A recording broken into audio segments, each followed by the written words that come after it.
Totalitarianism.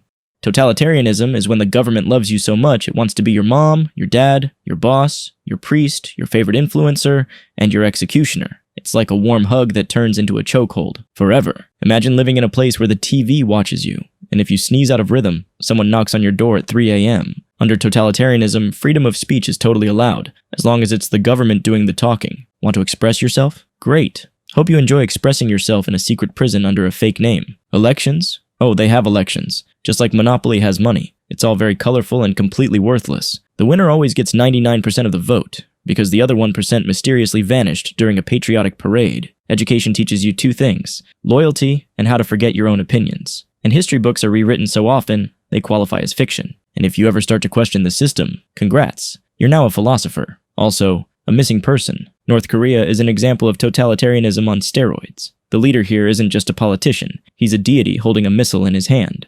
Strattocracy.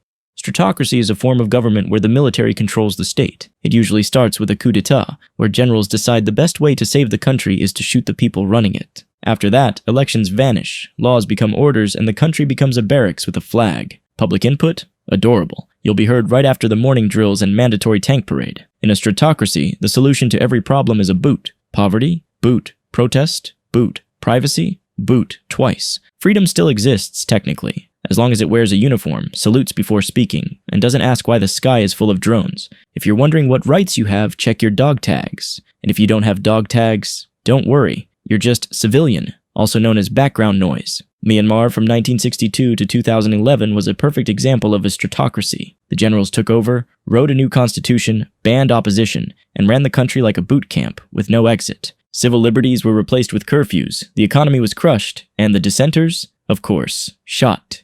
Monarchy. Monarchy is the totally logical system where one family gets to rule the country forever because one distant ancestor centuries ago stabbed a dragon, or at least said he did. In a monarchy, power is passed down through the sacred ritual of birth, and qualifications include not being born to a maid, waving convincingly, and never blinking during portraits. The king is sacred, untouchable, like a god, but with gout. His word is law, unless his horse disagrees. Monarchies are of two types. One is an absolute monarchy, where the king owns everything: the land, the gold, your future wife. The other is a constitutional monarchy, where they keep the royals around for tradition, like a tumor with a crown. They just wave, smile a lot, show up at ribbon cuttings, and cost the public millions to maintain a tradition that peaked in the 1600s. England is an example of a constitutional monarchy. The king is the head of state, but only if Parliament says it's okay. He reigns but doesn't rule. Basically a mascot with expensive shoes. He doesn't interfere in politics, but definitely owns real estate. He doesn't have power, but has unlimited significance, like a screensaver you can't turn off. Democracy. Democracy is the revolutionary concept that everyone gets a voice, even the guy who thinks Earth is flat. It's government by the people, for the people, provided those people can survive disinformation, resist bribery, and not elect a cartoon character out of spite. Elections are sacred. So sacred, we hold them constantly, just to keep pretending we're in control while billionaires play chess with the planet and tell us it's our fault for losing. Politicians in a democracy don't lead. They campaign. They promise the world, deliver potholes, and blame the previous guy who did the same. It's a relay race where the baton is a Molotov. In a democracy, you have freedom of speech. You can yell whatever you want. Just don't expect anyone to listen until it trends. Democracy is messy, slow, petty, and still, somehow, slightly less worse than every other alternative. The United States is the shining beacon of democracy. If that beacon ran on money and military, every citizen gets a vote and billionaires get the rest. It's flawed, rigged, infuriating, and still the only game in town. Communism.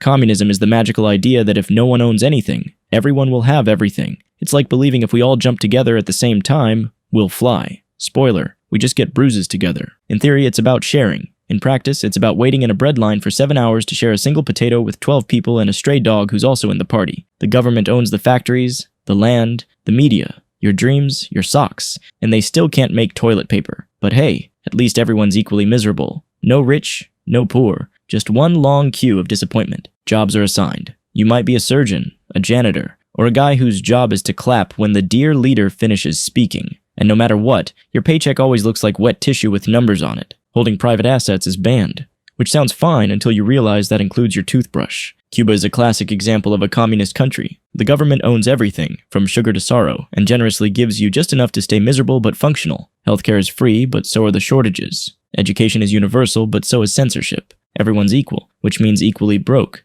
Oligarchy. Oligarchy is the elegant little system where power is concentrated in the hands of a tiny elite.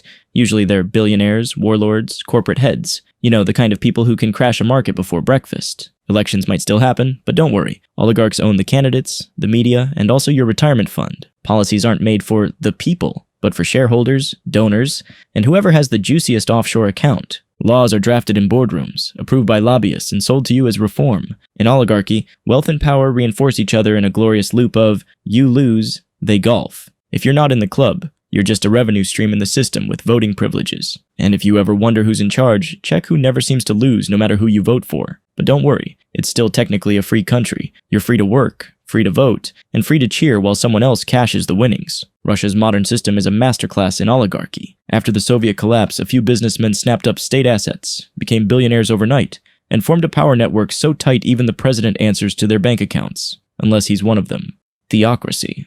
A theocracy is what happens when a religion runs the country. God is the head of state, and so is his representative in the robes. They speak like prophets, but act like kings. Decisions aren't made by logic or need, but by what's written in ancient texts and yelled through whoever is the loudest. Your opinion is irrelevant unless it rhymes with scripture, and your vote counts only if it's been baptized. If the people suffer, it's called a test. If they complain, it's called blasphemy. The state doesn't fix problems. It blesses them and asks for more funds. In a theocracy, sin and crime are the same thing, except sin gets punished harder. And if you disagree, congrats, you're a heretic. Pick your death: fire, rock, or rope. Of course, there's freedom of religion, as long as it's the right one. Because here, you don't just risk prison, you risk hell. Theocracy claims it builds heaven on earth. What it really does is bury earth in holy ash. And if God ever came back, they'd definitely arrest him for preaching without a permit. Vatican City is the perfect example of a theocracy. The Pope holds absolute power in legislation and the final say in what kind of sex God finds offensive. Spoiler,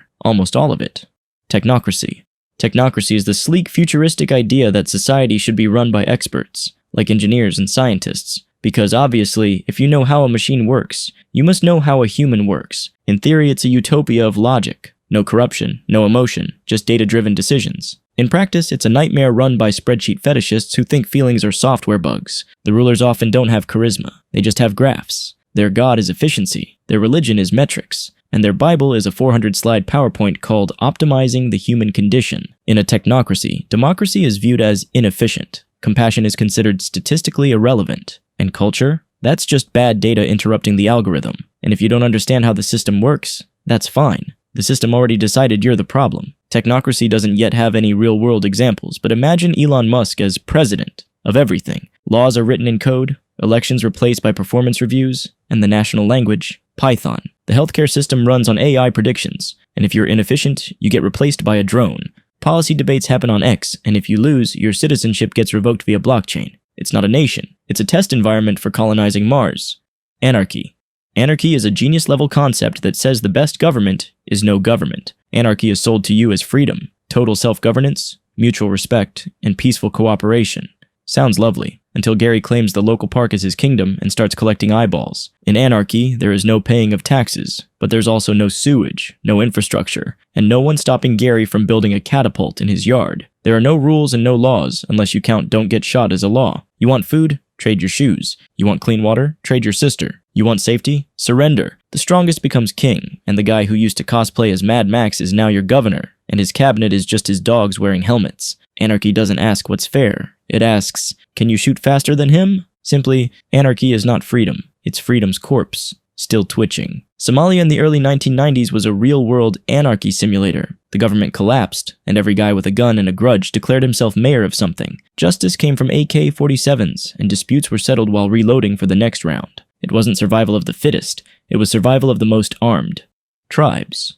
Tribes are the classic vintage form of governance. No bureaucracy, no elections, just a handful of people figuring out how not to die together. The tribe leader would usually be the toughest guy, or the oldest guy, or the loudest guy with the least fear of snakes. You don't run for office, you just survive long enough to win it. There are no politics here, just power, proximity, and the ability to throw a spear and remember grandma's ghost story. Policy decisions are made around fires, with grunts, threats, and sometimes hallucinating on mushrooms. In tribes, justice is served immediately. You steal, you bleed. You lie, you get exiled. And if you're lucky, they don't eat you before kicking you out. Tribes are very intimate, which means everybody gets to do everybody. Sometimes you weren't even sure if you were doing your sister, your aunt, or both. But hey, She helped skin the deer, so who's counting? It's equality at its best, until someone figures out how to hoard the good meat, invent religion, or declare himself chosen by the sky. But for all the madness, there's loyalty. You protect your own. You share fire, food, and myth. Tribes are simple, brutal, and more honest than most modern governments pretending to be civilized. Alright, thanks for watching. See you later.